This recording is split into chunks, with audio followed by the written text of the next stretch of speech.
everything she did. She didn't have her doctorate yet, but was still working on it, taking a class or two every semester. At 38, she was satisfied with her life, and for the last 7 years she had been working on a book. She wanted it to be the definitive work on the subject of voting and women's rights around the world. While getting her master's, Brigitte had written countless papers about the topic. Her thesis argued that how countries handled the voting rights of women defined who they were as a nation. She felt that the vote was crucial to women's rights. Her colleagues who had read what she'd written so far were impressed by her eloquence, but not surprised by her thoroughness and diligence.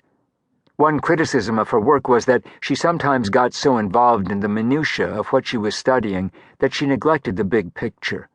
She tended to get caught up in the details. She was friendly and kind, trustworthy and responsible. She was a deeply caring person and extremely hard-working and thorough about everything she did. The only complaint that her best friend Amy Lewis made of her to her face as a rule was that she lacked passion. She intellectualized everything and followed her brain more than her heart. Brigitte thought passion, as Amy referred to it, was a flaw, not a quality, a dangerous thing. It made you lose perspective and direction. Brigitte liked staying on course and keeping her goals in plain view. She didn't like rocking the boat or taking chances on anything. Risk-taking was not her style. She was someone you could count on, not someone who would act impulsively or without a great deal of thought. And she herself readily admitted that she was slow to make decisions while she weighed all the pros and cons. Brigitte estimated that she was halfway through her book. She planned to speed up the process and finish it in 5 years, around the time she got her PhD. 12 years spent on a book covering such an important subject seemed reasonable to her, since she was also working full-time and taking classes toward her doctorate. She was not in any rush. She had decided that if she completed both her doctoral degree and her book by the time she was 43, she'd be pleased. Her steady, relentless, unruffled way of dealing with things sometimes drove her friend Amy crazy. Brigitte was not a fast-track kind of person and hated change.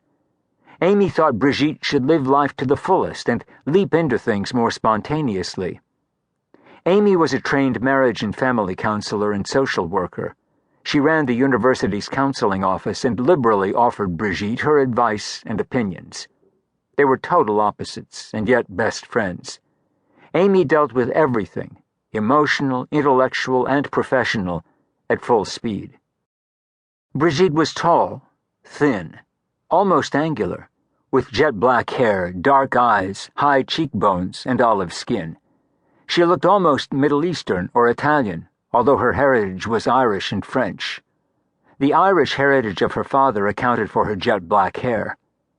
Amy was small and blonde with a tendency to put on weight if she didn't exercise, and she had all the passion about life that she claimed Brigitte didn't. Brigitte liked to accuse her friend of being hyper, with the attention span of a flea, which they both knew wasn't true. But Amy took on new projects constantly and handled multitasking with ease. While Brigitte had struggled with one epic tome, Amy had published 3 nonfiction books about dealing with kids. She had 2 children of her own, although she wasn't married. On her 40th birthday, after years of unsuccessful affairs with graduate students younger than she was, or with married professors, she had gone to a sperm bank. And at 44, she had 2 boys, now 1 and 3, who drove her happily crazy. She regularly nagged Brigitte to start having babies of her own. She told Brigitte that at 38 she had no time to waste. Her eggs were getting older by the minute. Brigitte was far more casual about it and wasn't worried. Modern science made it possible to conceive far older than in her mother's day, and she felt confident about it, despite Amy's dire warnings that she was putting motherhood off for too long. Brigitte knew she'd have children one day, and more than likely marry Ted, although they never discussed it.